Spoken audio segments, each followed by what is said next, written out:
Teams meeting, right? Yeah. What? Don't write it all. How?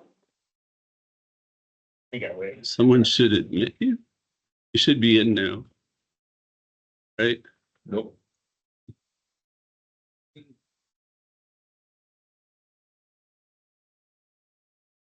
I'm not seeing the Teams meeting link. I'm very bad at even this. I should have bookmarked it like this is. The Teams meeting link you sent out. Yeah, I had to mess around with this. This is okay. the one that, Nice. which one is this? They don't make it very easy to see the actual link, do they?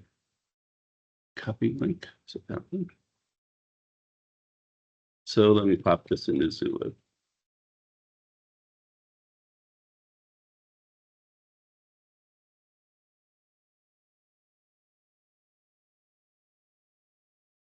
There it is.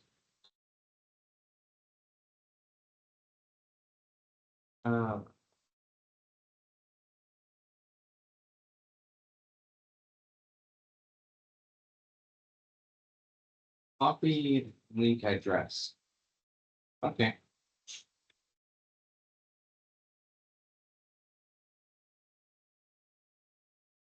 So you're in Axel? I'm bookmarking the link. Oh, gotcha. I'm trying to start. Zoom. Apologize for this.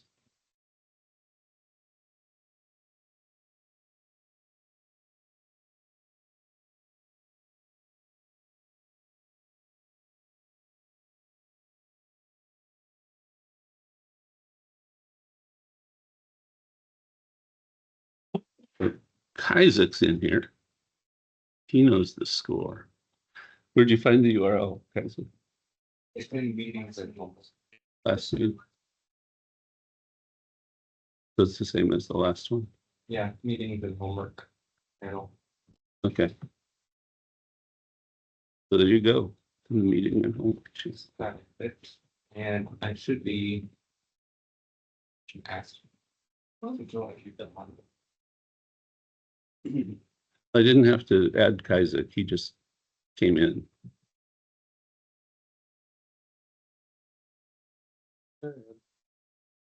Yep, Python. Man, Python. That's I'm awesome. still not in. Okay. I think it, hold on here. It's gonna eat all of my CPU time. Link did we show already? Alrighty. I love i3, Oh, there you are. by the way.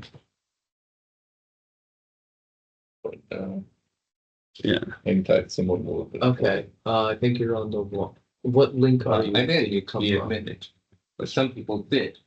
I think we're on different links. Okay, I'm going to send you. Well, that's for the 8th. Okay, I'm going to send you a link. okay.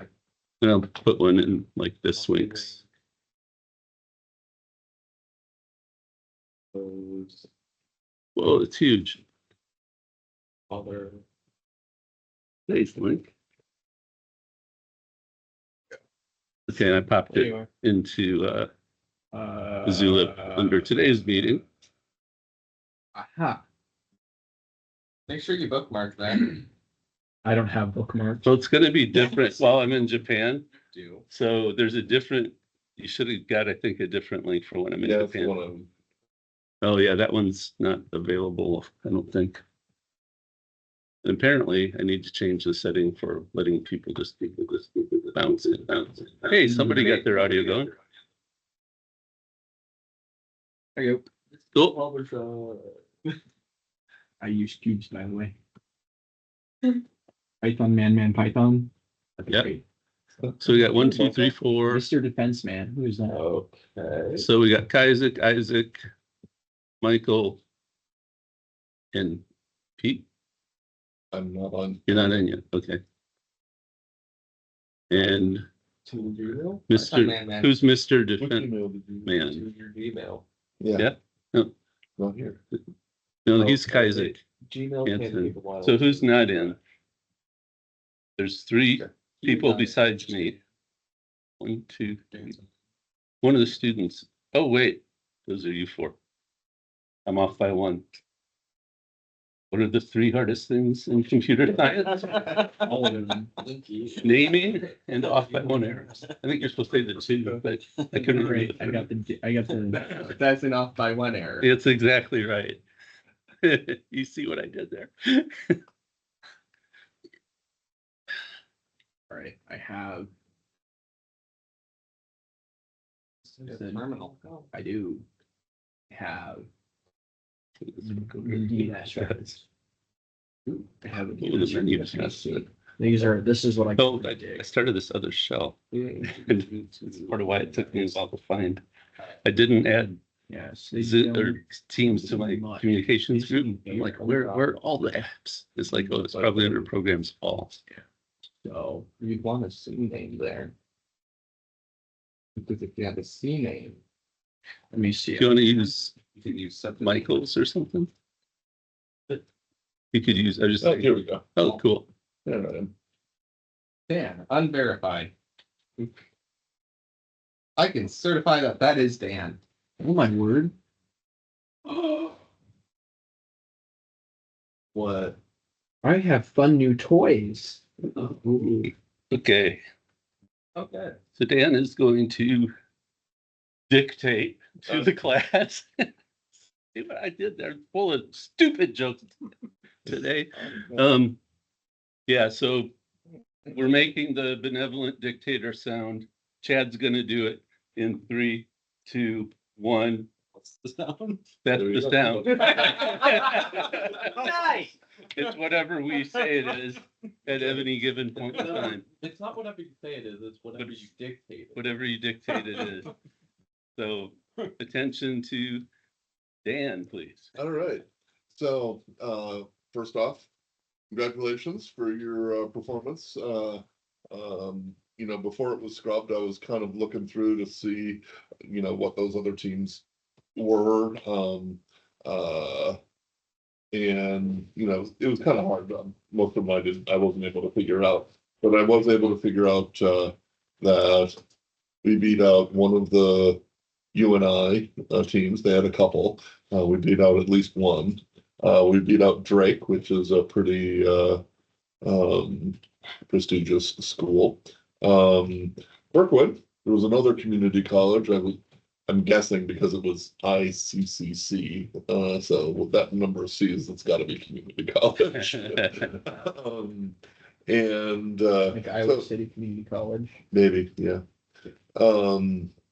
So, we beat out a bunch of, like colleges, and so that's great. So anything that I'm saying beyond that, I want you to keep that in mind, because I think that there were things that we could have done a lot better. And Chris and I were talking, and we kind of, this is an extremely technically proficient team.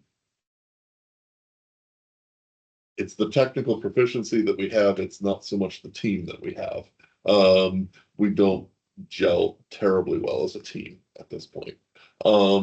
So I kind of want to talk about that. This is actually the area that I'm thinking about doing some sort of exercise during the next 2 weeks, but I haven't figured out what exactly to do. But Update Windows. my impression of what you guys have did in preparation, as well as at the site, those times when I came over, is that it was everybody kind of doing lone wolf, or maybe in pairs, but not a lot of communication among the team. This is pretty evident with in the preparation. A lot of things were done that weren't marked off, which is a failure in teamwork, because that you corrected that problem, but it wasn't a priority to let the rest of the team know. And similarly, people who were doing documentation over on one side, when the people who had actually done the work had done the technical work, I should say, because documentation is part of the work, they were not communicating terribly well, so the people doing the documentation were kind of outside of that loop. You might want to touch on the potential impact of not marking your issues as closed. Well, You getting there? getting there. Okay, sorry. Getting there. So the way I kind of want to work this, and this is very much a masculine way of thinking. It's men think this way, women tend not to. But since this is all men, men tend to think of things in terms of duty or obligation or owing. And a lot of our language, what do we owe? What do and who do we owe? So when you're on a team and you've got this sort of competition, of course you have an obligation to the project. Obviously, you have an obligation to your team members. You have an obligation. There's lots of obligations that you have, and even if you're working on your own, you need to be keeping those in mind. What exactly do I?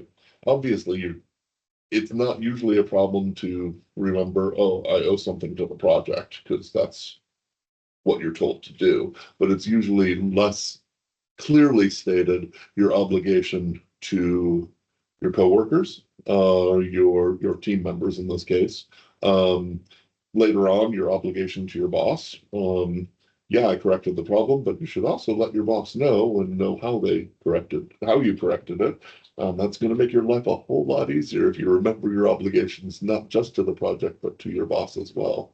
And ultimately to the client, which in this case is the green team. Yes. Yeah, green team or white team, depending on what documents you're writing. So I think of it in terms of obligation, and I hope that kind of makes sense to you guys. That so start thinking about, what do you owe to other people on your team? We touched on this early on when we were talking about the ethics of writing like notes within the script of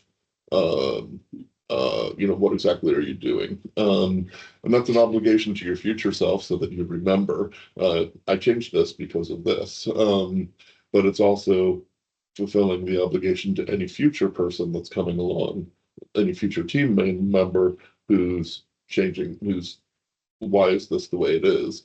It's giving them that heads up, and it's keeping that in mind.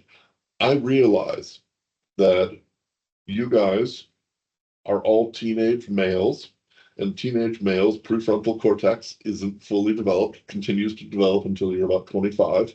And that's the portion of the brain that allows you to think about the future and about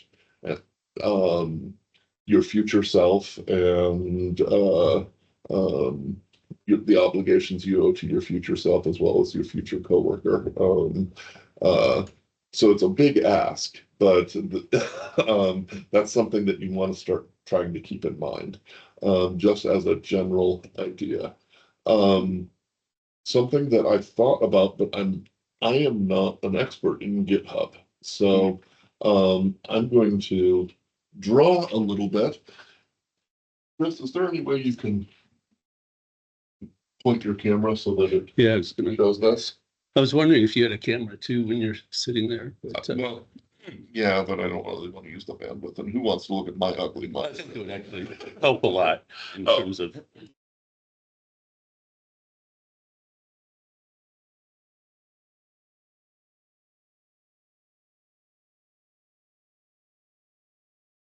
Yeah, Not on mine. No, I thought I saw. none of that was recorded. None of that was recorded. Let's find out. Start over. Maybe it's important. Right here, let's go. I thought I saw your transcript going. I did too. Oh yeah, I did too. Oh, yeah, yeah. So it might not be recorded, but we have a transcript. Okay, well, all right. So please read please pause and read the transcript. And we'll start from there. So at the point where we have a meeting where we've just received the documents, letting you get Yeah. I get there. work on things. Yeah. What we've done is, and something that we've done that I think is really good, is go through the document and highlight all the issues. You remember doing that, right? Yes. Yep. Yes, okay. So, and we come up with task 1, task 2, task 3, right? And what we've done is basically listed out these tasks and make it a check mark, right? Yep. So. Axel? Yeah. Okay. I'm taking that. Don't know. Oh, you're taking notes. Okay, cool. So here's an idea that I think will help. First of all, I'm gonna ask, when we get that document, I'll send out an email to every one of you to make sure you bring your schedule with you that day, because we're not just going to schedule who's doing it, but when. And if you're working together, to schedule the meeting to work together. So this is up to you guys, because you guys know your parents better than I do. Would you want me to also request that your parents let you know what's on the family schedule that involves you, so that we can avoid those conflicts? Or is that something you can do that you can make sure to remember to do? I should be fine. I have a unified schedule with my parents. Okay, I do as well. you do as well? Okay. So unless it's requested by people who are not here today, I probably would not do that. Because that's part of an adult, is keeping your own schedule. So you should at least know what your family obligations are. So we have done, by who, and when.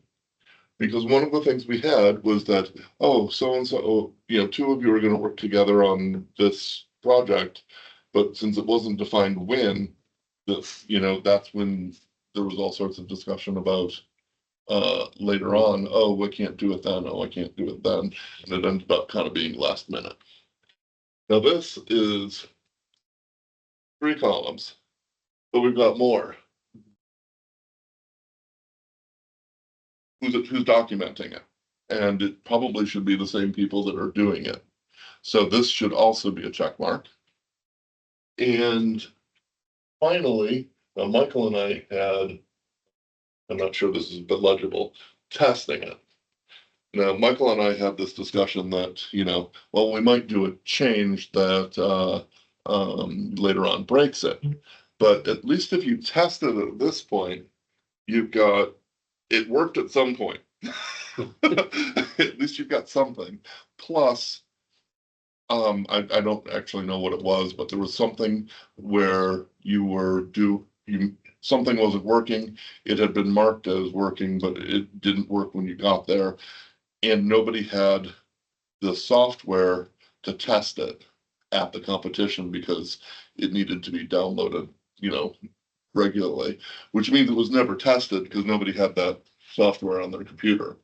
At least this way it would be on their computer so that you could test it. VNC for the slicer server. VNC, Octoprint, Slicer was a dumpster fire. Yeah, nobody had a VNC client. Oh, No one had an RDP client. That too. Okay. But at least the RDP we could test from inside the server. And with Windows. Actually, even then, no, we probably should be able to. So So, in case this isn't legible to people, these are the various tasks, whether it's done, by who, when. This is more of a when they're gonna meet. When meet. I mean, it'd be great to set deadlines, but if you're struggling with it, then we need to talk about it. Documentation and testing it. Is there a part of this flow chart that's missing?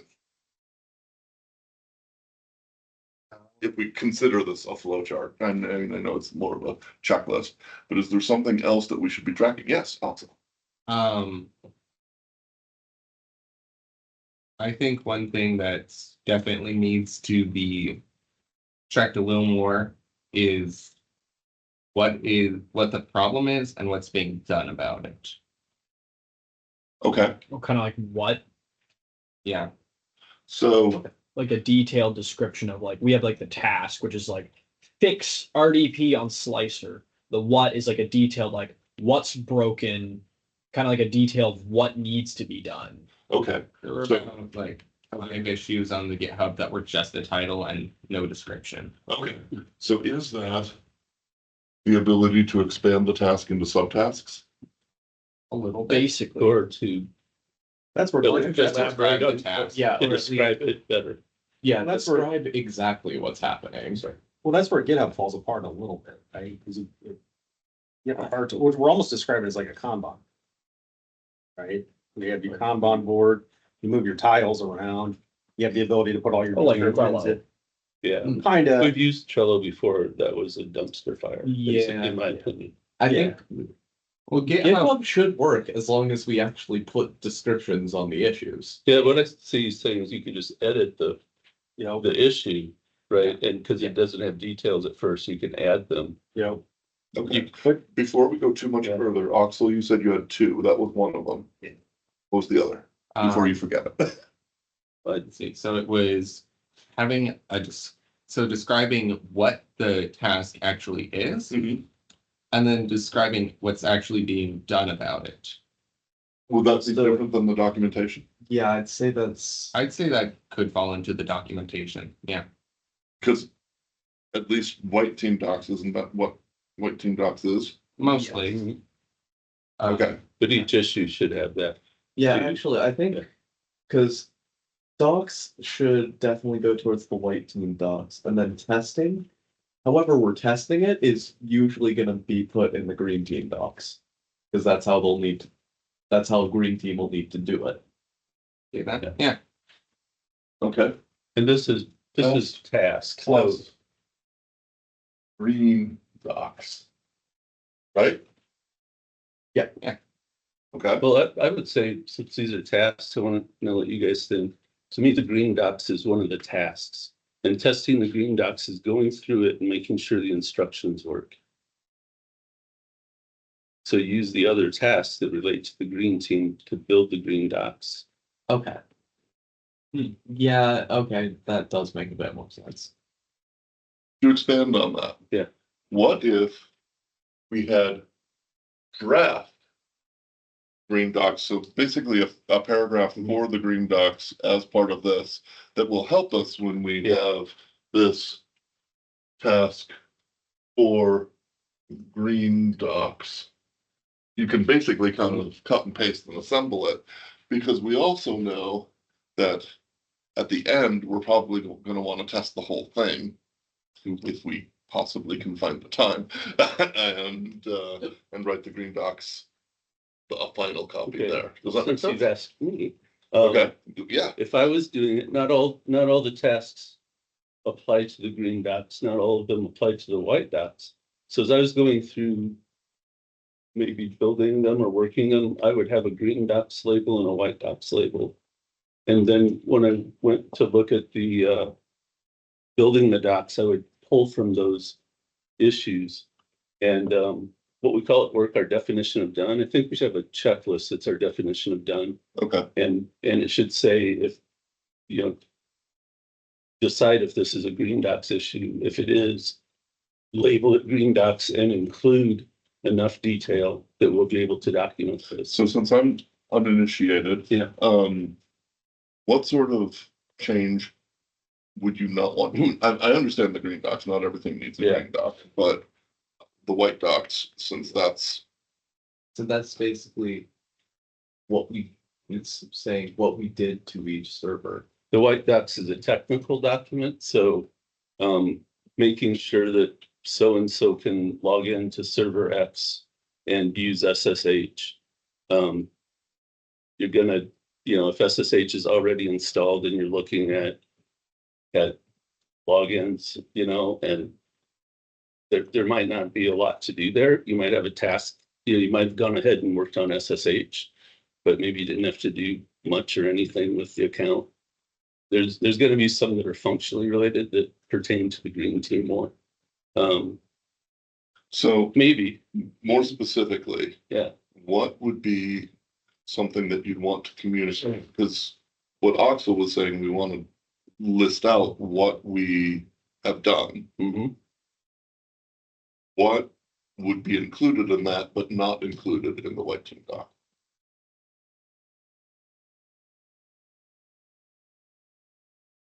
I'm not sure. So Yeah, sorry. Oxel's concern was that, all right, let's pretend I'm on the team and I Yeah, know what I'm doing and I did this and it was me and we did this today and I want to, and Oxel's concern was, what do we do to tell each other what we've done? Right, so And we what used would be- to do that in more detail. You don't give the white team all the details. Like we used to just use Nessus, whatever, that one. And we'd run it and we find all of the vulnerabilities before we patched. And then we'd patch, we'd see all the vulnerabilities that went away. And so we'd have an item in the white team doc said, oh, we patched up to these versions. Then we'd have a section for vulnerabilities, said we found these vulnerabilities and remediated them. And we just list them all. And we wouldn't say how we did it. Right? Okay. So, we'd have a summary of a lot of this stuff in the white team docs. And we wouldn't, because we want them to see what we did. We want them to see our final, that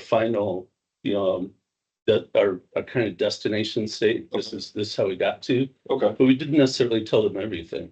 But in our internal communication, you need to have the ability, ideally, and nobody's done this entirely on my teams.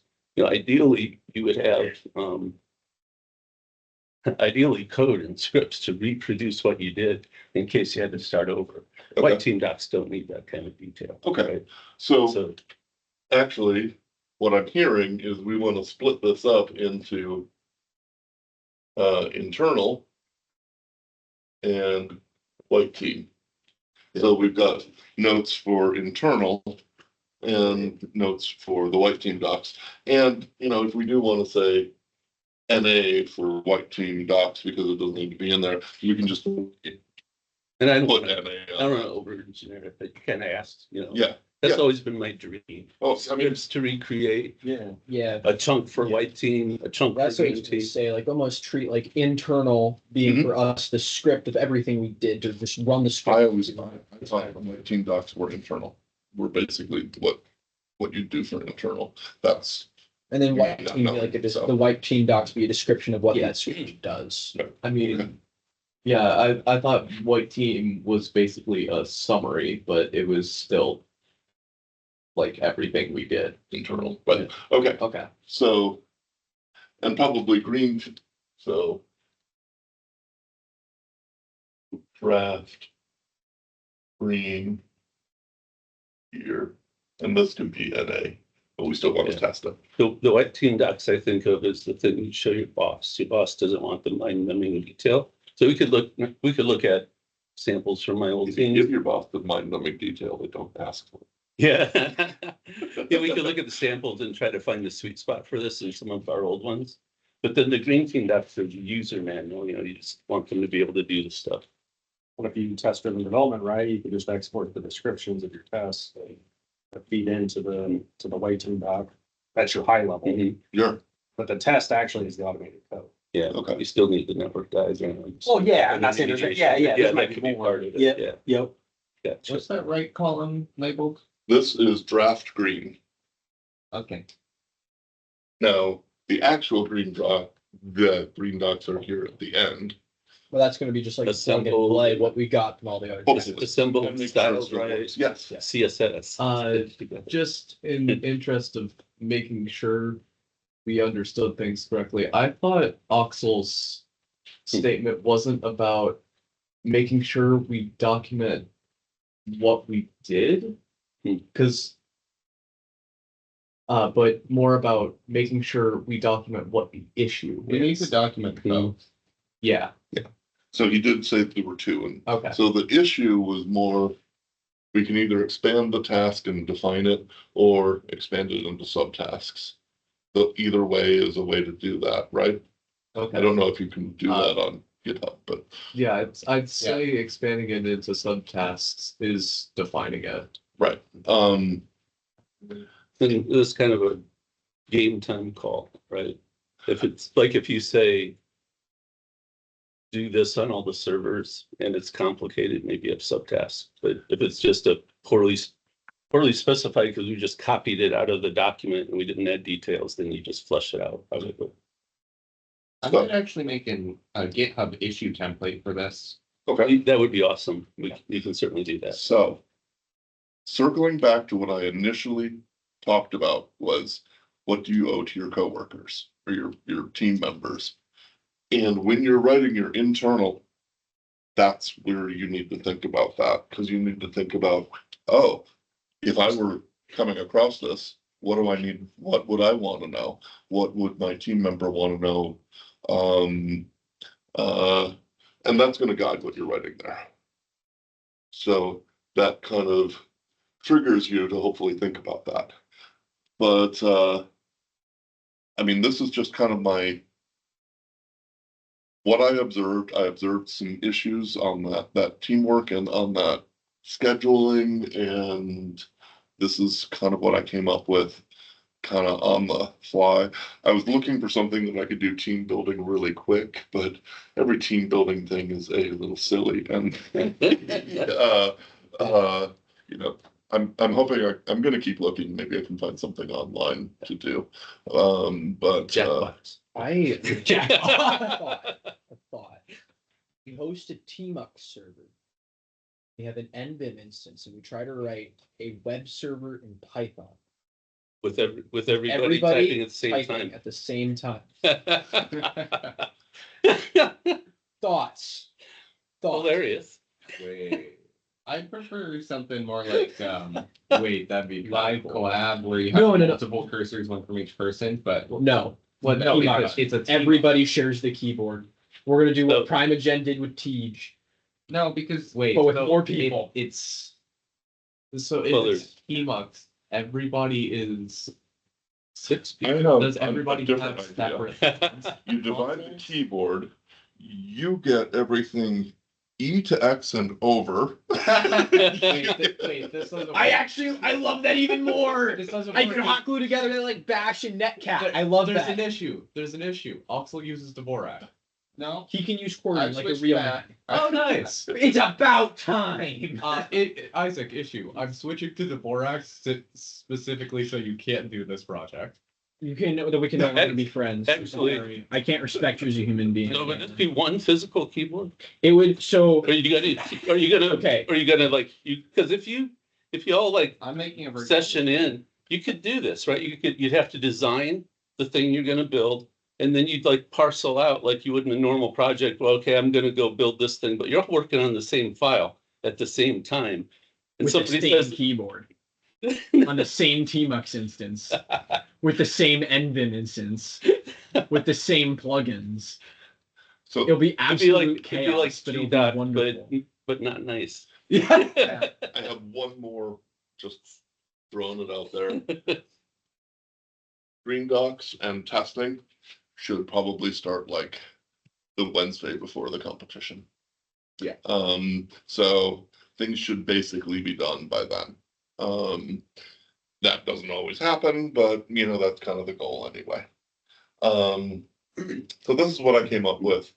That was a majority of the points, right? Was some of the docs. That- That was a lot of our loss. biggest losses were the green docs, the white docs, the first usability check, and the AD server. Yeah, most people muffed the first usability check. And Yeah, first so usability I don't know if everybody did. is a failure on the testing. Yes. Yeah. But if we can hit, that means if we can hit that first usability check, we're up a lot over the others. Yeah, we had I always have these in the misty past when I was a child stories. But I remember there was a problem with firewalls once and we solved it, right? So you're right, it's a big differentiator. I'm not gonna tell the rest of that story because it didn't turn out the way it said, but I mean, we were able to solve it at a certain point. And then they kind of changed and did the thing where, okay, we're gonna make this work for everybody. But at first it looked like we were gonna be the only team that had this working. And, if you can get that position, you sure see the other teams panic. Yeah. Right? And there've been times where they're just like, yeah, I don't know did anybody get first round usability Yeah. points? Okay, Yeah, so I think those you- teams, that's right? what the That's exactly top- what you're talking about. If you can solve those issues, you get ahead of the game. Yeah. All right. Yeah, I'm installing a Ubuntu server so we can do the keyboard thing. No, I gotta go in here He's already got it ready. because you got a VPN into that. Well, no, you just go in through the web console. You pulled it. I thought you like to do things through NC. Netcat. See, that requires bash scripting, and I'm not that smart. Okay. Actually, didn't the Partisan have a repo for it? He uses like rsync and like That's fine. All a custom scripted custom scripted Vim, It's fine. not Neo Vim. Vim. All you have to do is set up a socket for everybody with Netcat as root and redirect them all toward the right standard in. See? Or hear me out, And then you Chris. can distribute. SSH server connect to the same Tmux instance. Or we Well, just go from web client to IC. Dictators. Yes. We must reassert control. Web Um, client to it IC. is 11:15 or 11:10. All right. thereabouts. 11-12. And I went over the things that I noticed, but But now I'm shifting it over to things that other folks have noticed. did you have anything? Unless there's any questions. Any questions on any of this? Any comments? No, I'm pretty new. The only thing I noticed is just, and then again, I'm just, up to speed on the whole competition and kind of how things work. I noticed a lot of things Dan talked about. I mean, you guys did a great job, by the way, too. I mean, 13th out of, 30 is, It's 13th or 14th. that was 14th out of 20. Was it 14? Didn't it be 14? It's Okay. the other one. Yeah. About one, yeah. No, I mean, that's a big accomplishment. I think the biggest thing is just organization. I think if you guys get organized, like what we're talking about here, I think that's a big key to your success. And then I think wherever you can automate, if you guys can get ahead of the game on automation for everything from validating your servers are secure, like through automation versus manual stuff like that. And then more of the communication ahead of time and, working together in these things, I think it's going to help you guys tremendously. Yeah, another thing I brought up too is like I use, even in my home, I use Jira. I don't know if you guys have heard of that. Yeah. It's something you can look at too, you know what I mean? If the only thing nice about that is you get comments and stuff like that. You can move them, the statuses. What can you do with free Jira? Oh, you can do everything. Like I'm just looking at it on my phone. Like Uh-huh. I use it to track everything, on my honey-do list at home, but. 'Cause I know I looked at it last year and decided to use GitHub instead, Okay. but I can't remember the reasons why. I don't know if I thought it was just more important to use GitHub Yeah. or I have to look at It it. comes down to what do you want out of the Yeah. organization tool? Like, is it meeting and ticking all the boxes? So that's maybe what we go through is like, let's look at all of these things and then let's just make sure we align that with whatever solution we're planning to use. Like, do we have any gaps and how do we fill them? Right? Yeah. Or maybe I just thought issues were simpler. To get going in a hurry, Yeah. but Honestly, I feel like GitHub has a lot of features that Jira doesn't. Yep. For example, you can link to other issues. Yep. You can Yep. add big descriptions, comment on things. Yep. Yeah. But you can do those things in Is Jira. Jira one of the ones where like you basically move, you can move. Yeah, it's a Kanban board. Yep. Yeah, the thing about that is we have like a few labels that are not mutually exclusive. that are equally as important as the others. Yep. So I can't really put it in one box. Gotcha. But like it's more doneness that the columns are. Yeah, so the columns Got it. are Okay. a workflow step. Yep. And Jira has like all the stuff we just said Jira can do. Does Jira have an integration with GitHub actually? I think it does. Yeah. actually. That would be. I don't know if that's in the free I'd have to look. version or not, Yeah, but but it does. yeah. But again, I'm just throwing out ideas, but because the nice thing about some of these tools is making sure the workflow wise, like you're gonna have things bouncing back and forth, right? You might test something, Yeah. it fails, and you want to hand it off maybe to somebody else. And so you want to make sure you have a tool that's helping you guys with that communication, right? With that handoff. And GitHub doesn't have that. Right. And putting due dates in GitHub is a little bit, Yep. you create a milestone with the date and you assign the milestone to the Right. task. And I think we were talking, Axel, about making, since there weren't many days until the competition, we could make a milestone for every day and then just assign it to the milestone we wanted for the date. Right. So that's not a very natural thing. Jira is made to be a Kanban board, and a Kanban board is basically for your workflow. You're supposed to only have so many tasks in process or in a single column at a given time. And then when you're ready for a new thing of work, you just go to it's like take a number at the bakery, you walk in and you take a number. You're just supposed to go to the work queue and take the next thing according to the rules of how your team prioritizes the several queues of numbers on the wall. GitHub acts like a Kanban board without the swim lanes and the columns. It's still, you go and if there's a new one and somebody from the team is online, they should triage it. And they give it a disposition and they put it into a status, either try to put it into, this is where it's very software, and you try to put it into a release, target release or a feature branch or something like that. So it integrates more with the software branches. I think probably one of the reasons I was interested in GitHub was I think we should take the software they give us and put it in GitHub so that when we're working on it, we can see the progress and merge branches up instead of just making changes to the only copy we have on the server. And GitHub can work over HTTPS, so it should work through the proxy. So, so moving on, here's something I wanted to talk about. One moment whilst I navigate my new shell. And this one's going to be, I know where this one's going to be, development, VS Code. Also, you guys did really well on anomalies, which actually is, despite what I said about concerns about teamwork, anomalies, I kind of think there's an awful lot of teamwork involved in that because you get some people working on the anomalies. So you guys did really well there. So I was so mad when they made me read G code. I'm so sorry. Trigger much?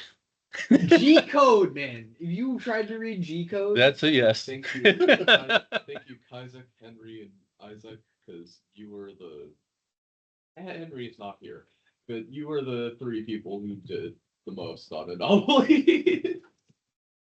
code was so. That's where they kind of try and kind of sidetrack you from Yes. what you're doing, right? Yeah. Basically. Yep. Yep. So it's important to basically, somebody's watching before somebody's working on the anomaly. Yes. I was doing both. I was Yeah. watching the log. He was anomalizing the You boards. said you were watching kernel logs. Yeah. Could you send me a Zulip or something of what logs you watched and how you found them? So I'm gonna blow your mind here. You over here? That Here, let's put it up on the, Plug in your password. Boom. Kernel logs. And then if you Okay. want to watch them, tail death. hey, Isaac, pack wub. So Hang on. I don't have they have kernel logs in WSL? Pack club. catwub. So you do sudo d message, which gives you your kernel ring buffer. your kernel ring Whoops. logs. And then you do tac wub. Can't do anything right in this show. It's not tac app for some reason. You shouldn't be able to There we go. access your log. Well, actually, no, it's a virtual machine. So yeah, you can just do. If you have root, then yeah, you can run. Hang You on. should be able to access your We're using, what we're using? yeah dmessage. Let's just run it. It's gonna get Sudo. mad. Oh, because your Isn't that- PowerShell. Windows doesn't have. What's wrong with that? It is Windows, Chris. Christopher. Come on, Chris. Good grief. You can run these under, with the net, under system D. Is that You right? can do journal control. Dmessage is also there. There you go. There's your kernel logs. So So- this is everything this is why your machine is on fire. If things break, then you do TACWub and it will follow. TACWeb, TACWub. just without this? I don't know. Yeah, you don't. Yeah. Okay. No, you said that to me and I don't know what that means Oh either. goodness. Okay. Is it a so pipe? No, it's not a pipe. It's Is a it- hyphen W. Why is it called TAC? There you go. Now you're following your kernel Yeah. logs. So as things break, you can watch things break. That's where we gotta stream those in. The other though, things right? that So stream those in from all your servers. Yeah. So you do that. There's a couple of different logs though that because you're not going to see authentication attempts. You go Just to no inside of time. var log auth.log. Yep. You get those. Your fail to ban logs are all var Yeah. var log fail to ban.log. So here's the question. Yeah, you could go into varlog and pick the ones you want to see and cat them and send them to tail-f and you'll just see them all like this. One thing. Why does -t, no time, why do you call it whatever you called it? And why, T? yeah, but why does it, this doesn't look like it will paginate and wait. It looks like it's not going to print kernel timestamps. This is man for dmessage. I sent it -t and it started waiting for new messages. Defend yourself. Okay. I'm not Linus Torvalds. Okay. I didn't build this. I just use it and I know a lot about it. Don't show me the timestamps. Oh, let's try that again. Don't show me the timestamps. Oh, look. Oh, is that what you said? That's what it said it did. Oh, what? W. Sorry. that follows. I looked up the wrong one. That's why. Yeah. My bad. I looked up the one that starts There the you go. phrase Follow. TACWub. And then if you do full, then it will only print new messages, which is basically just tail F. That's what So we you- had varlog off. So you say TAC for hyphen. Yeah, Back, we, yeah. auth.log. Okay, we got to Had move that away last from server, that but right it's- now. They took that server down. So that's your ring. That guys tells you what's on fire inside your kernel. Yeah. Your authentication logs are stored in there. Yeah. Your so, actual system logs are going to be in journal control. so now that I um, actually have a so kernel Isaac, for yeah, my I wanna check monitor, something. and I'll actually Say- print next time. Mm, I plan to basically have say kernel logs Mm. and No, and, SSH logs mm. for our Linux server basically on the screen, so I can still be working I'm- while also Just the log. Stay with me. Hi. Do it. I Okay, put it all together. Hyphen. Can you do it?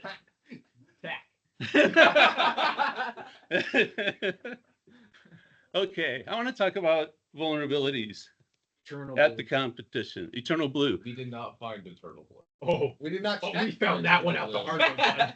Oh, they got you Oh, they got us. Oh, they got With- yeah, with not Active patched Windows. No. Active Directory. couldn't Active patch it. Directory we couldn't update, so it was Oh. Eternal Blue vulnerable. They forced it, so you You couldn't even. couldn't update it. They broke it. Okay, how they break. so Eternal Blue. This is a Windows reverse shell. It's pretty cool. That's why the guy said I could never get it to work. I got it to work today. Yes, reverse blue. Yes. Sorry. This is why I don't. This is why I need to retire and try to get my mind back.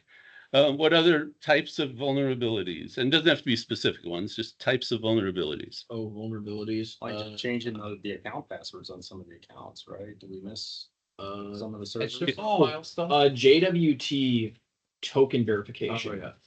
Whoops. So we had a back end. We also had SQL injection. Hang on, while I catch up.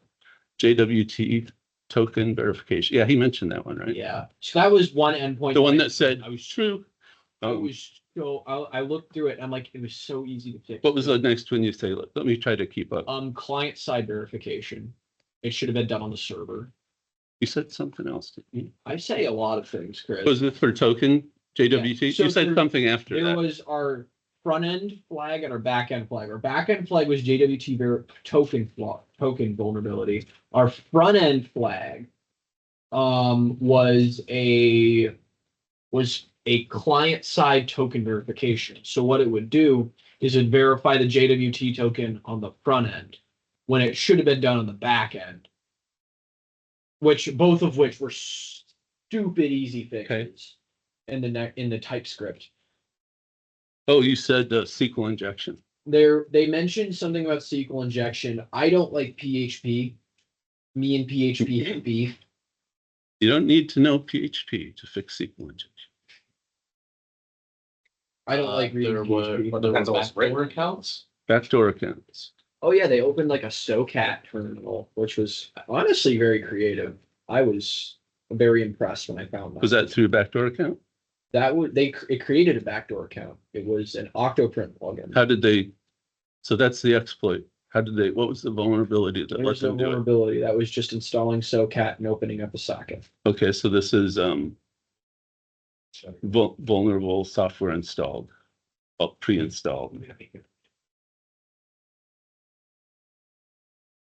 I don't know this software. Can you spell it for me? SOCAT. Is it just SOKAT? KAT? It's no, okay. It's a C. I can't. That's I okay. pre-K dropout. Pre-C dropout. But what else? Goodness, what else did we find? Was anything wrong in Etsy password or Etsy? So they changed they made our shadow directory or shadow file 777. They opened that up to HTTP. Sorry. So HTTP could read Etsy? Yep. Well, not worse than that. What they did is they created a symlink to the home directory that was available 777. And then what they did is they made that symlink open to HTTP. So is this right? Broadcast public. It was broadcasting it publicly. And if I'm not mistaken, Python HTTP allows you to write to Yep. your file directory that it's serving. It's an So option. they can modify our Etsy shadow. We just need to look at open. So I got so I think there's two things. You said This symlink was to a home. Python server. So Etsy shadow was 777. They made a symlink to home or of Etsy shadow to home. And then it was served over Python HTTP default server. Oh, a symlink in home that pointed to Etsy shadow. Yes.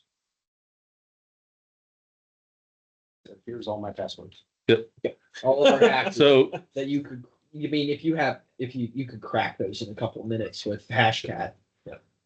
well, and in this case, you kind of have to count on that. If they get the shadow, they know the format of the password from the other passwords. It's kind of a CDC thing, is that if you went to get the common passwords, you say, okay, now we know that the passwords are this long and they have, I think usually don't they even go like letter, digit, they have the same pattern.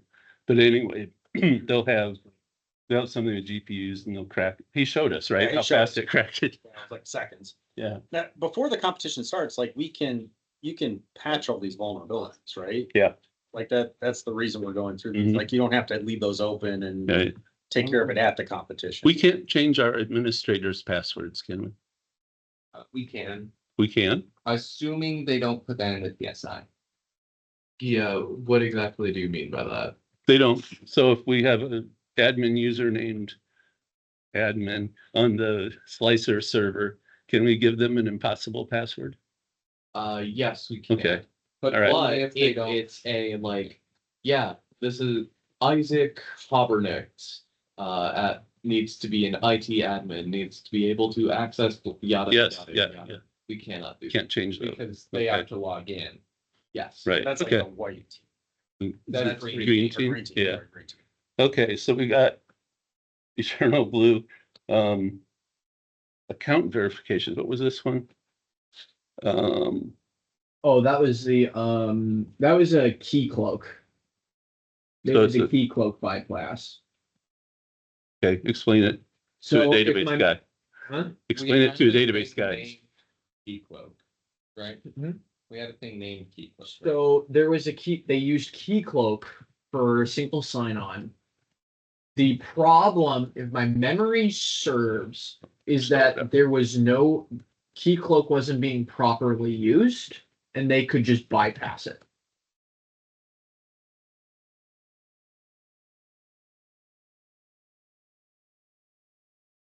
Okay, thanks. So we had bypassable SSO, single sign-on. Yep. Had eternal blue for patching restriction. Yeah. Wonder how the, That would have been fixed by changing the Windows update server and pointing it to the official, I think. Because that's handled over HTTPS, so that could be proxied. it, So that was Maybe. the problem. It was pointing to a bogus update server. Yeah. I think in my memory serves, it was just pointing to a bogus Windows server. update was is a, also- and WinGet are, well, it's hard to run WinGet on a server, but I'm not sure if they're all, actually, we have HTTP also, so yeah, that would probably work. Yeah. So there was also, I think a few things in like Etsy profile, or Etsy profile and the like Yes. home bash. In the Bash bash RC. RC run script, Yeah, in the bash RC run script, there was a sudo UFW disable, which luckily we used IP tables. because we're built different. And So- also because I don't know how to use UFW. Yeah. So Etsy profile, you said, Yeah, Etsy profile had, and Disabled firewall. So it actually saved you guys there. Oh yeah, using IP tables. The only problem that we should have done is we should have logged all rejected, everything that was rejected, so we know when Yeah. something bad was going down. Because they're Yeah. hitting our ports. yeah, and I want to know, like, the ones that we Renode. defeated. I meant what I said. The ones that we mitigated, I want on here too. I just want to know what kind of vulnerabilities were around. Is there anything specifically in the Active Directory side though, other than the Eternal Blues, how they got in? They were using vulnerable applications on all of our Windows machines. They were using an outdated OBS, which had a known Okay. ACE vulnerability. They were using VLC with a known ACE vulnerability. They were using Prusa Slicer with a known ACE vulnerability. And I'm pretty sure they were using an outdated Octoprint. So Yeah. all of their software was out of date with known ACE and RCE. Yep. yeah, there was also for the FTP server, they used BSFTPD With a known backdoor. with a known backdoor, but luckily it was mitigated by our firewall. It was mitigated by firewall, and also Tristan crewed it. You what? Crew did it? Crew. Oh, Crew did. Was that on Windows? Yes. VS, no, that was on, Okay, I was gonna say. On the FTP server. that was on FTP. Yeah, it was good. So I don't remember what Uh, this first one was you said, so. So Octoprint and Slicer were Linux machines. They were Thank using you. OBS was the software, VLC. Was That's Bill, about it for Windows. They were just using outdated. They were using software that didn't Oh, need to be on there. VLC and OBS were both outdated. Yeah. oh, yeah. They were OBS. outdated with known ACE vulnerabilities. The slicer was not Windows. That was a Linux box, which was running multiple backdoors. I found an HTTP backdoor, a SOCAT backdoor, and a Taco user creation Yeah, in, you like that. which then had a empty password. Yep. Or a very easy to input password that you could SSH into. And Fort Wheat was very good at Oh, 1337 was Yeah. used. for reverse shell. Mhm. On Sorry. That was Slicer. had Slicer. Fort Wheat. Fort Which is Lee, 1337. but it's just, what kind of, just a reverse shell? Just a reverse shell.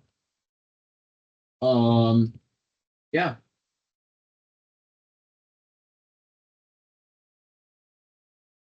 At least they, I guess I approve. well, at least they did that so that if you saw it, it would We jump out at you. mitigated the Windows problems by uninstalling the applications. On Slicer, we mitigated just by not Updated. having Octoprint. Oh, Octoprint, there was a backdoor plugin that they had. We Yeah. removed that.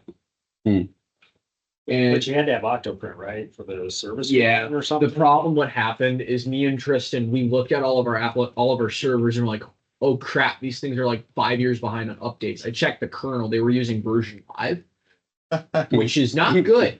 Because that's last gen. That's like riddled with every known backdoor known to mankind. So I'm like, yeah, no, we're not doing that. So we updated everything to Bookworm, and that made a world of a difference. The problem was is that installed a new version of Python, which broke the Octoprint environment. Yep. Yep. So I'm that Probably needed environment, Python it too. didn't work great. it was using Python, I think like 3.10, Yeah, I was using. but 3.10 it updates to 3.12. And that broke it. And we didn't That's have not 3.10 supposed anymore. to happen. It was running. It creates a symlink to 3.10 instead of just 3. I can see going from 2 to 3. But then Yeah, Python major- links to 3. Yeah. Minor versions aren't supposed to break things. It's all confused.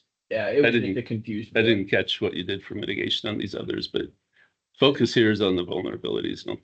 Tell you So why for the Windows little bit. stuff, we just Time is- got rid of the software. We just The ripped it out. plugins Delete. needed. So you didn't need OBS or VLC? Nope. Nope. So we got rid of those.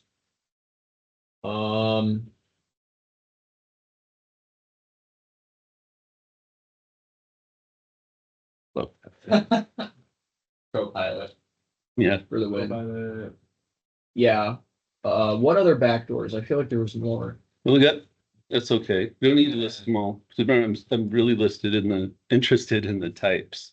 I'm gonna So go I don't know if, on was there anything search. else with permissions or files in Etsy that they did weird things to, file permissions, user permissions they didn't expect? So VSFTP, that backdoor was a root backdoor. Okay, That's important to specify. That's how, so what happened was they SSH'd into FTP and then they had a foothold inside the machine and they could run inside our firewall because they were in. Then they used if I'm not mistaken, I'm 99% sure this is what they did. They then connected to the VSFTP backdoor, which let them escalate to root because they got into root and they got that flag on FTP. to say that again, I had a bad moment with Copilot. That's okay. Yeah. So on FTP, they SSH'd into a user without password because we forgot to delete it. It was crooted, but since they were inside the machine, they were then able to bypass our firewall and connect to the VSFTP backdoor, which then gave them root privileges. Okay, so now they're inside the machine. They're inside the FTP process. Yes. So that, They were inside of it and they were able to, they connect via SSH and then they were able to connect to the VSFTP backdoor. have used the backdoor to get root. Perfect. Nice. Did we get the game client on Slicer? Oh yeah. So I was digging through it. I found an app image that gave a rootful game server. I don't know. Oh, It was yeah. weird, but it was called Sunshine. I just deleted it.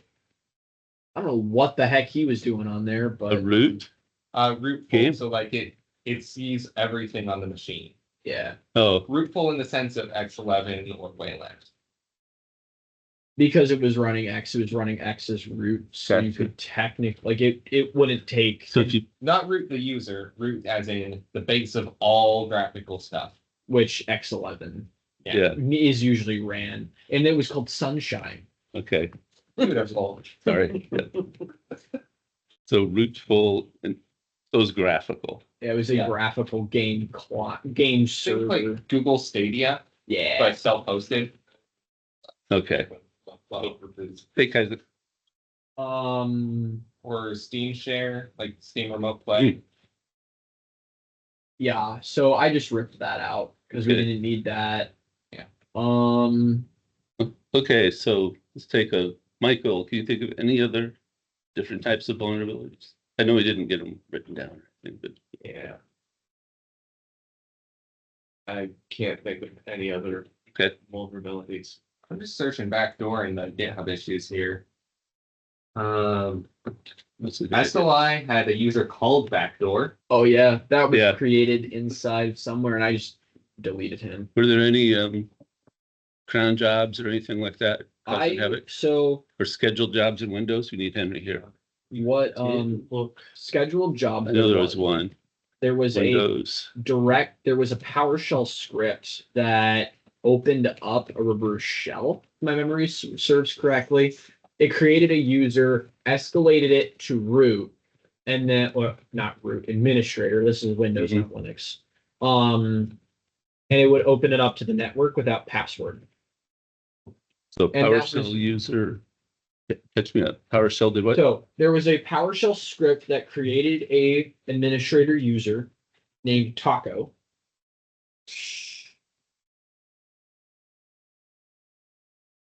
Yep. Opened it up on the network without password.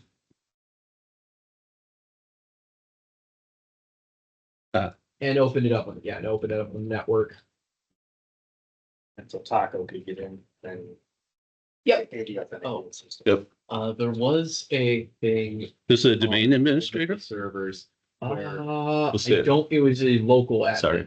It was not a domain. Just a admin, local app. But still, okay.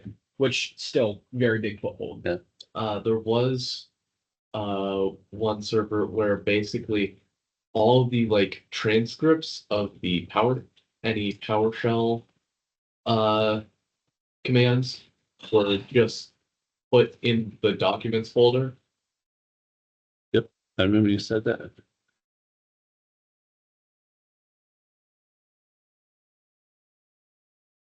Nice that they didn't hide it. Axel, you're looking, right? Isaac, do you remember any I'm not seeing it anymore. vulnerabilities we're not thinking of? No? Surprisingly clean.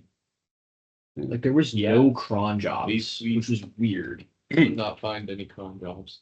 It sounds like they buried stuff in the shell. Or like They buried it file. in profile Yeah, and but bash RC.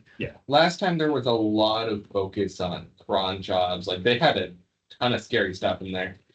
Does the red team know about these vulnerabilities ahead of time? or I is- think No, kind No. of what I they're get. given hints, Okay, but they don't know the. they gotta go exact- figure it out too. Yeah. Okay. White They team gotta plan do to like in that, but Well, they have the same hints we do. So they see a port Yeah. 1337 and they're like, oh, look at that.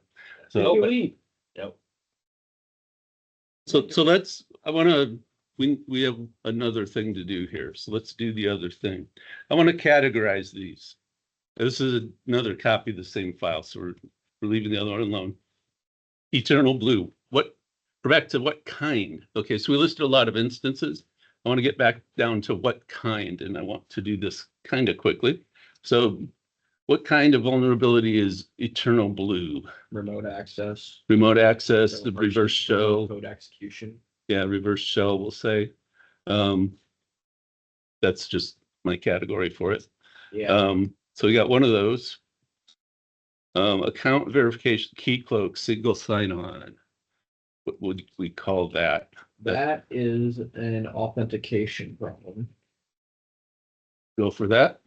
Just so put authentication bypass. Same thing with JWT and client-side token. Yeah, authentication, that's all the same. Yep.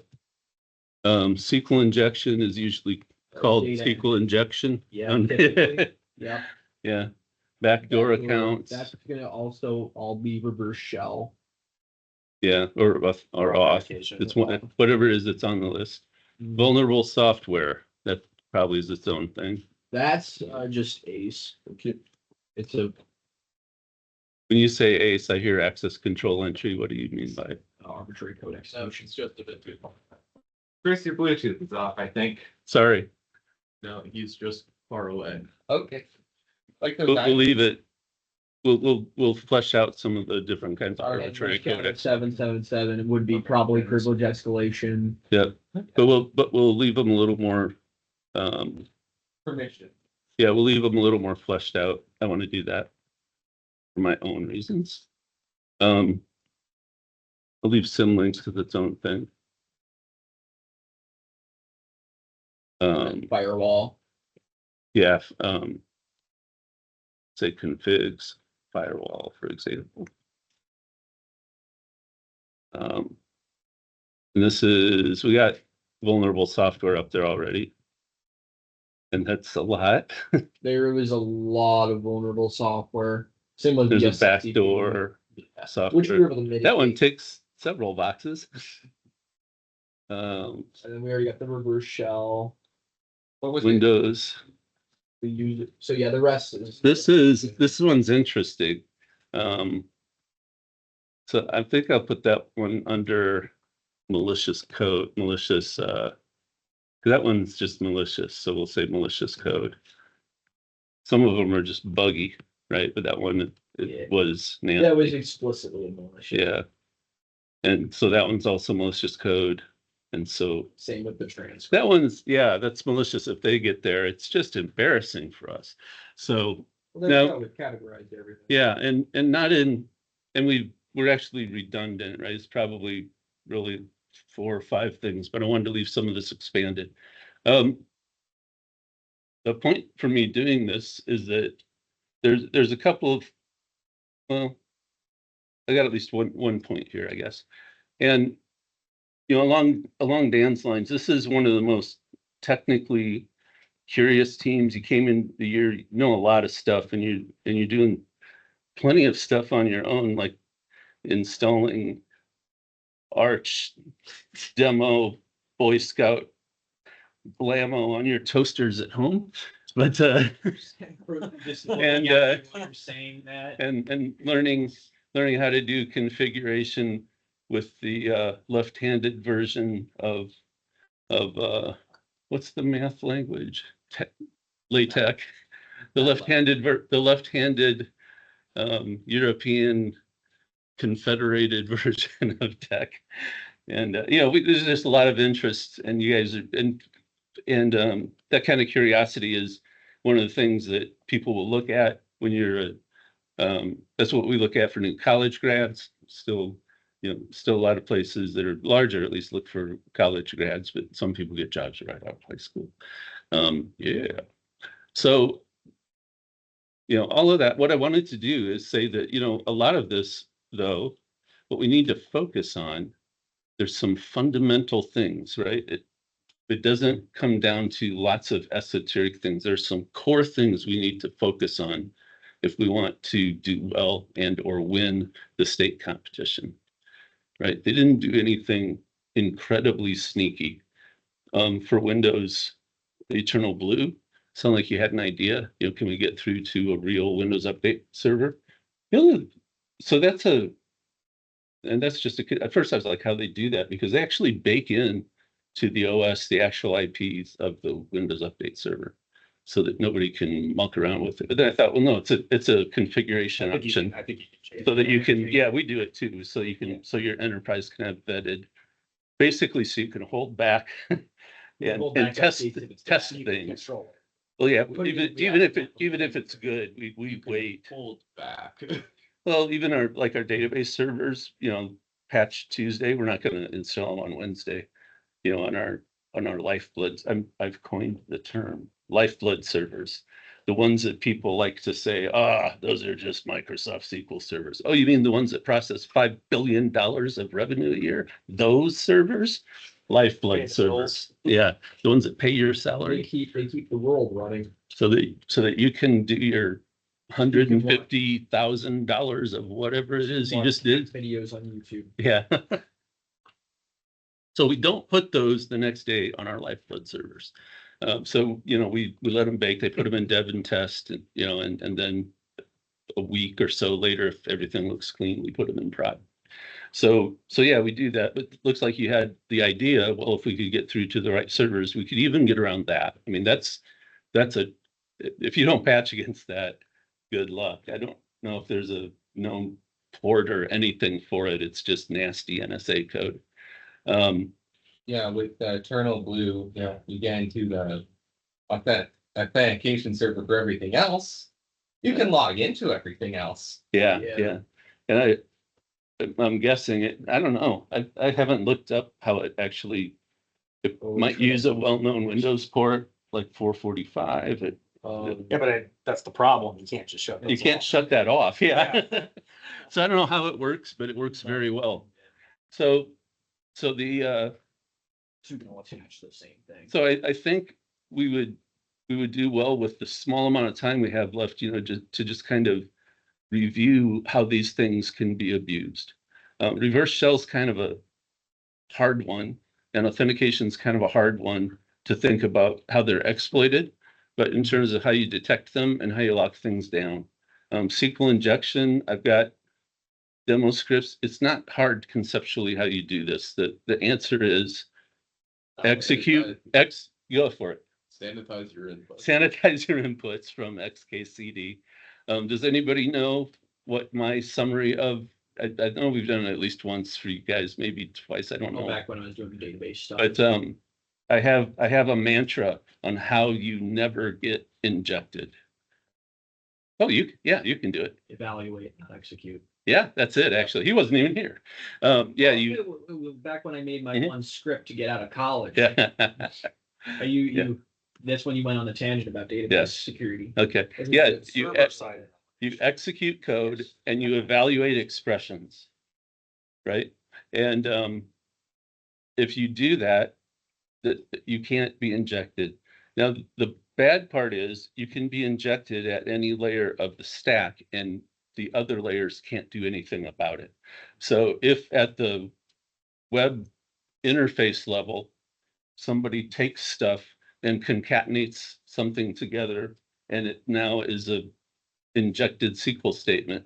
As you pass that up the stack, you're going to tell everybody this is a SQL statement. This is code, and everybody's going to believe you because how can they know, right? And so, unless, I mean, fans, any normal code won't know the difference, and so there's no way to recover that. So at every step of the way, you have to be really careful about this came from a user and we're never going to execute this. We're going to keep it in a variable. We're going to keep track that it's going to be a parameter. Yep. We're going to evaluate it. It's an expression. Anyway, and an expression, by the way, is just anything that can be evaluated to a value. You can turn an expression into a value. You can turn code into code. You can make it do something. An expression, you can make it be something, make it be a value.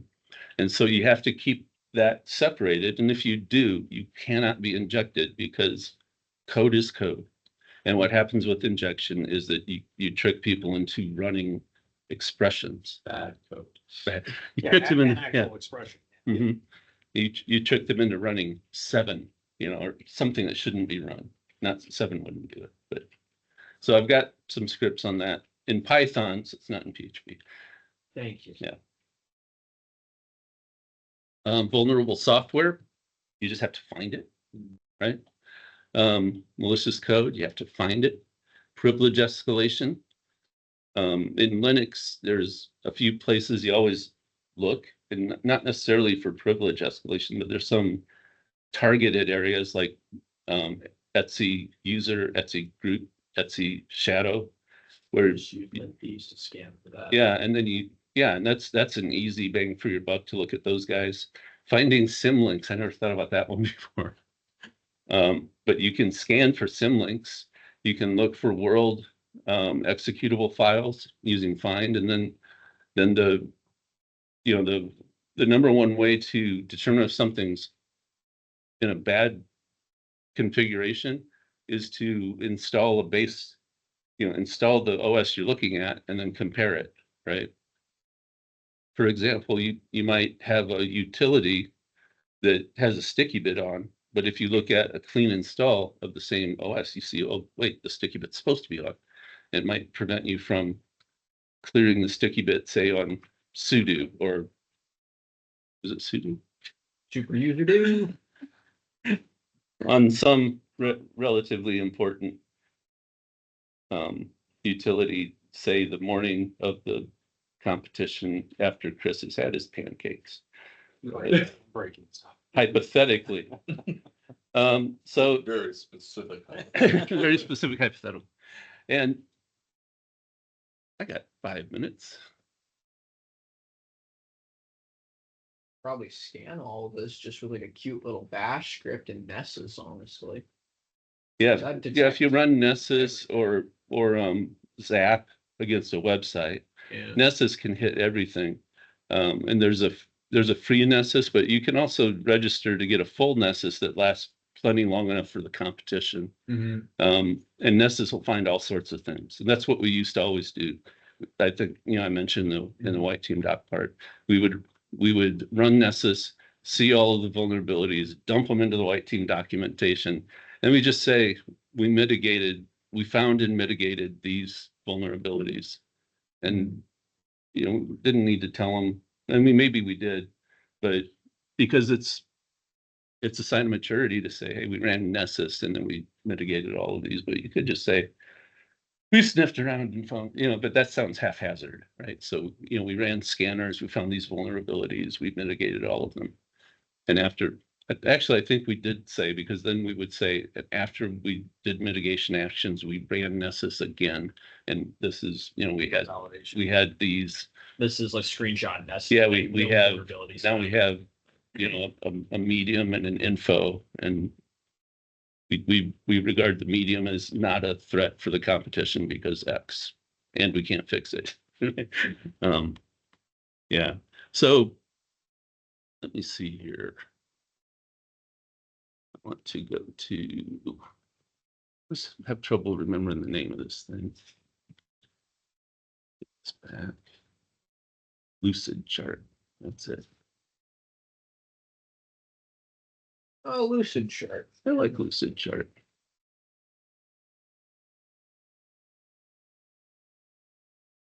I think I can still log into Lucid chart. That's Let's probably find out. your command mode, not insert mode.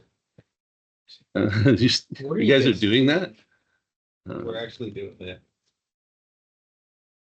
Set up. Why are you building a fork bomb? It's I for insert. Word, dude, this is insanity. Items. You suggested it.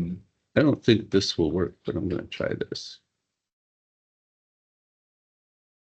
Hi, Chris. This is silently. This is Sparta. Cyber. Basically the same thing. SSD. No.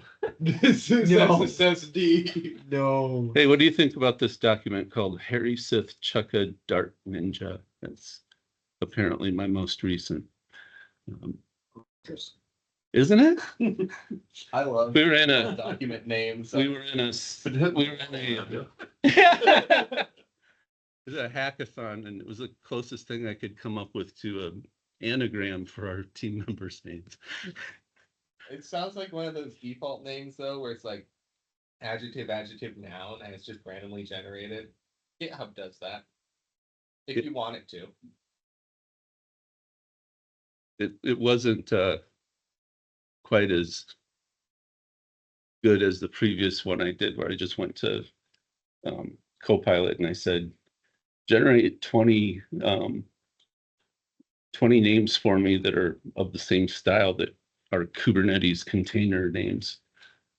And I just picked the one I liked. But, Yes. it was Kubernetes. it was sentient Turing, I think. So come on, text. So I'm going to say, like, this is the stuff we need to know. I'm going to leave it in the middle, even though that's annoying because we don't have much time. Can everybody stay like 5, 6, 7 more minutes? I can go another 5. Hour? No, just No, that's this is stuff we need to know to win a cyber defense competition. Okay, it's all inside that box someplace. Yeah, I can do another hour. I can. And I can. I just don't want to. oh, I'm hurt. And shapes and use. Well, I've only got one. And a connector. I want a circle. Can you search these? Oh, there we go. What's the fork bomb again? I don't know. I failed. I'm a pre-K dropout. What makes you think I know how to make a fork bomb? Oh, well, I can use that one. That's a fun noise. That's ground news, which is my, here, this thing just happened. Here's all these different sources for it. This one's left, that one's right. This one's highly factual. That's kind of shaky, Colon and bracket. So, and this is, let's see. When our teams were, back, well, it doesn't matter. Let's say this is back whenever, and we might have this is a hypothetical team. That's what I'm trying to say. So we had student one, and no. One's connected to two. Well, let's make a Student blockchain, one guys. is student two. That's right. That's a Blockchain. strong connection. Blockchain. Yo. And whoop. This is where it's going to get annoying. You just have to remember what that rectangle is. I should have put the caption outside, but I didn't. And so this is a 4-person Are you serious? team. Fork bomb at the end. I just made it. Okay, guys. And so what people know, I should have used the oval. What people know would, overlap. Oh, it is an oval.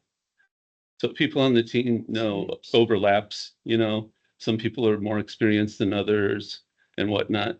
And so this is, I guess, everything you could know, right? And not everything you need to know to win, but this is what we could know. And so our good teams would have, a lot of knowledge, but at least by the end of the year. I don't want another one. And I thought I could, it doesn't matter. I wanted this one to go over more, but when I try to, look what it does. You gotta grab the corner. I do. Yeah. Thank you. Yeah, you can resize it. So good teams would overlap a lot, and they'd cover a lot of this. But then, during the competition, you'd find things. They'd say, "Oh, now you have to do, this thing over here." Like, "Oh, gee, thanks." And so then they'd have to go. But now this is something that comes up. Yeah, well, anomalies. Anomalies can be whatever they are, and you do what you can. But this is a some discovery, some vulnerability or some attack that happens during the competition. Oops, that's cute. And all of a sudden, a lot of them are covered, but then all of a sudden one happens over here, right? And you just have to research it and all that. And so, some of them happen, boink. A lot of them, they would already know, okay, hey, we got that covered. We know what to do. This other one, though, oh my gosh, that's not fair. We had some like this. Yeah. But yeah, I don't want to worry about those. So, some of them are like, okay, we kind of know about this one, but we're going to have to think, right? And so what's happened in the meantime is that students have gotten more aware, right, of a lot of the stuff coming in. And so our students now kind of look like this. And so we get students with, a lot more knowledge coming in. But to Dan's point.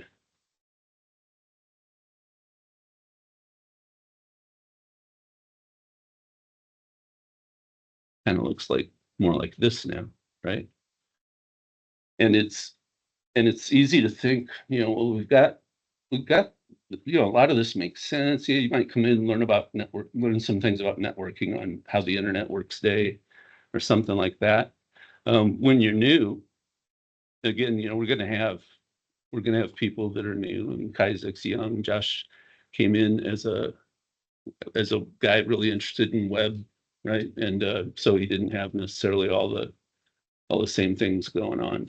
And so that would be somebody, who's, whatever they're doing, they're still learning. So this is another student to represent that.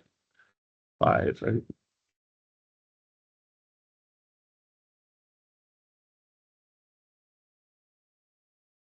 And so it's easy to think, well, yeah, we're doing pretty good, to Dan's point. The problem is that this thing has done this, right? Gosh dang it. Yeah, that's the problem. And so, the students might be more spread out now, but that need for teamwork is maybe bigger than it used to be because Now we're so spread out. you're spread out. Yeah, maybe you overlap more, but like Nick Wade and Isaac or Van Dusen, Micah Van Dusen, some Scandinavian name. Isaac's not a Scandinavian name, but Isaac, sorry, why did I do that? I don't know. It's got an I and a C. I am autistic, so I'm just going to say it's an autism thing. Micah and Nick and those guys, they could cover so much of the space. And the Barkers, Charity and Elijah, they could, it was maybe a smaller box.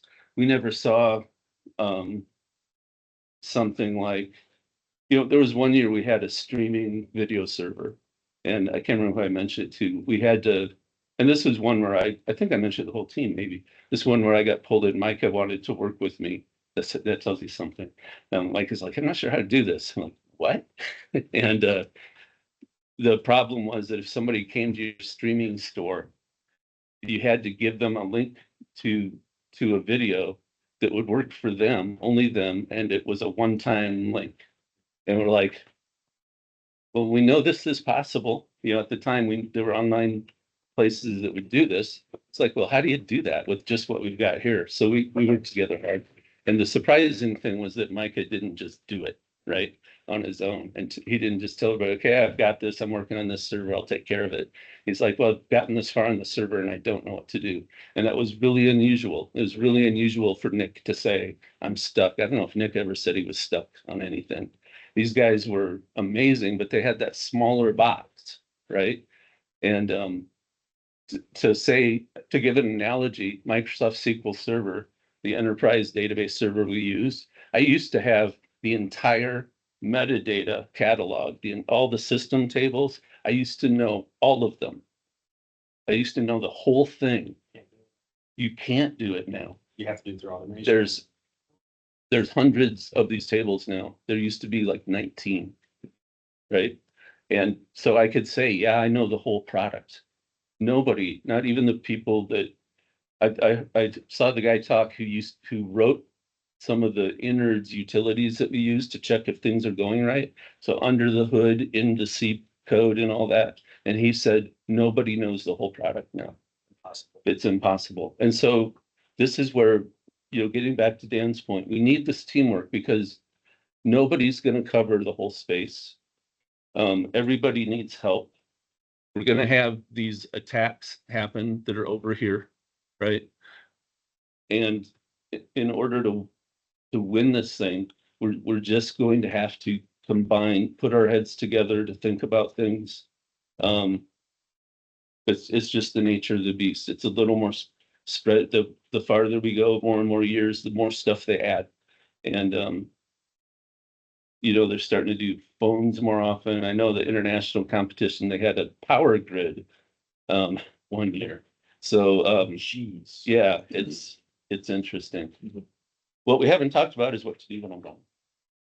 We haven't. Before we do that, I just wanted to mention, I got an email from the Petersons, basically it was from Iowa State.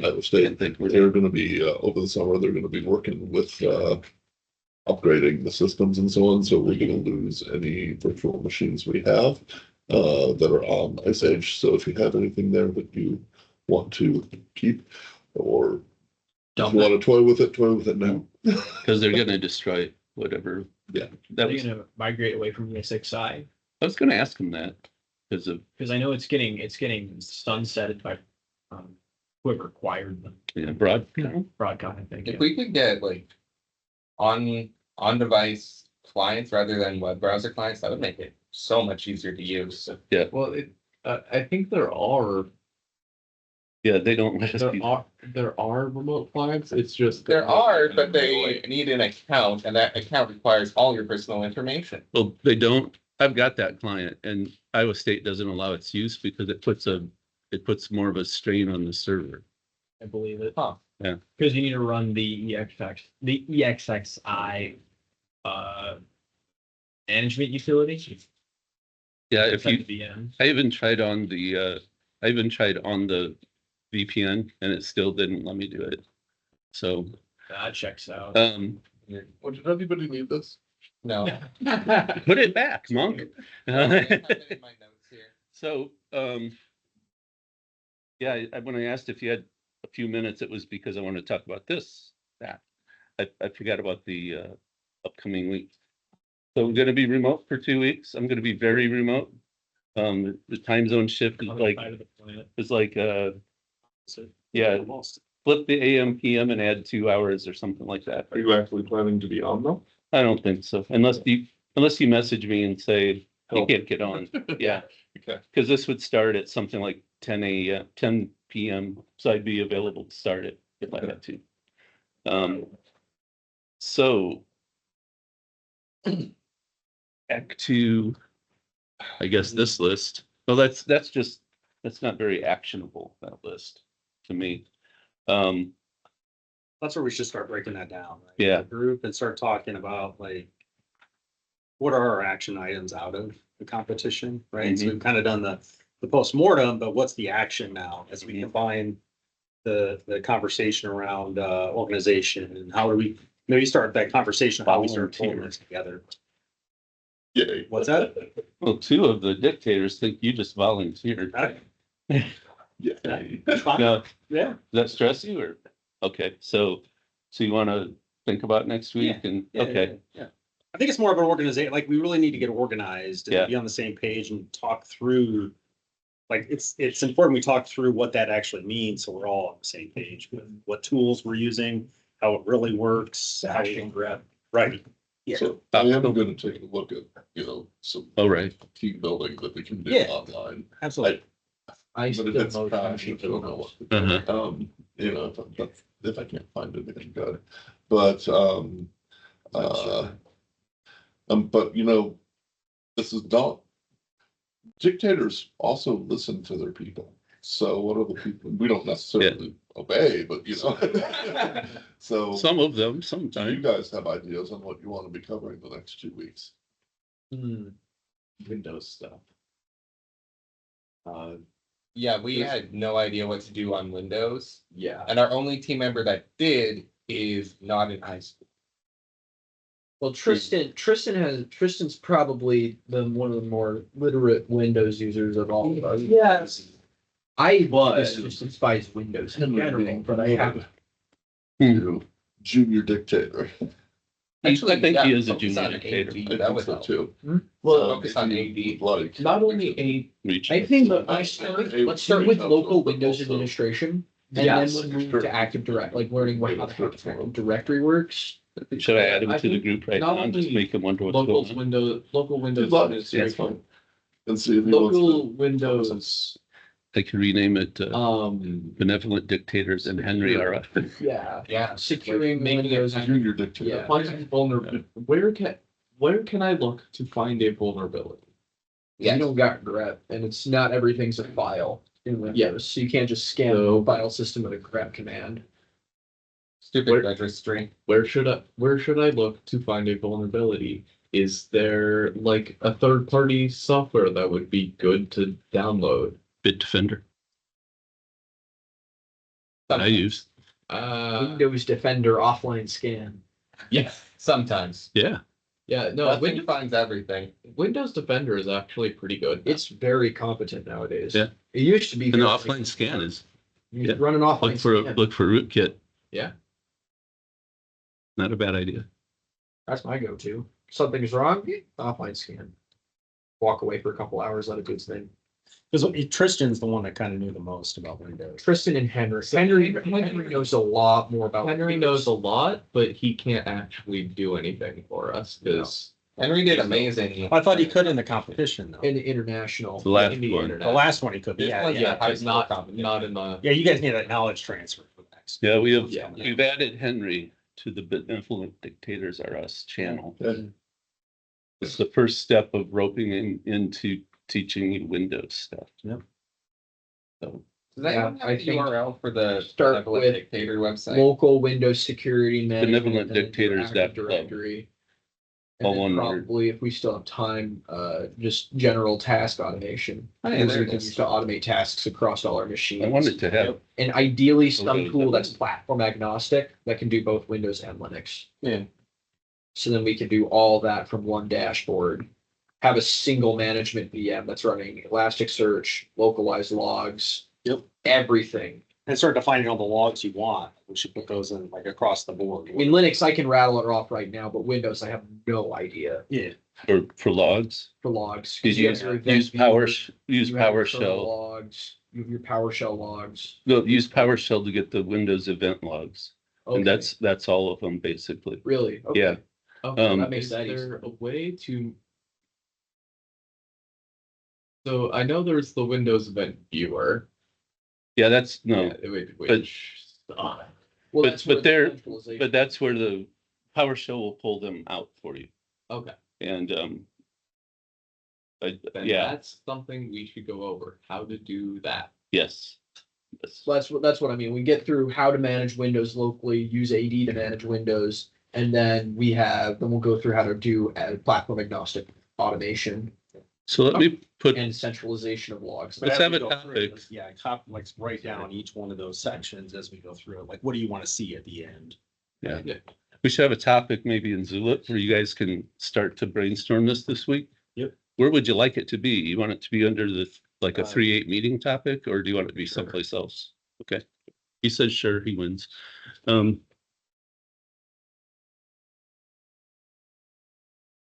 we'll just need to make sure Henry and Tristan are here. If you can't think of a name, it's Isaac, Yeah. apparently. Have them start going through some of the knowledge. So should we please brainstorm here about topics to cover? If it's here, it's gonna be a long thread. One of them being Should it be a GitHub issue? specifically Windows administration.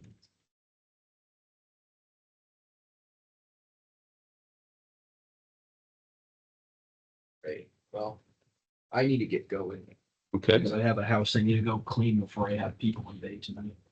So that's always fun. Well, Okay, Michael. in the loop. put the first responder. All right, Nerds. Yeah. see you, man. Adios. Anyone want to work on this team building thing?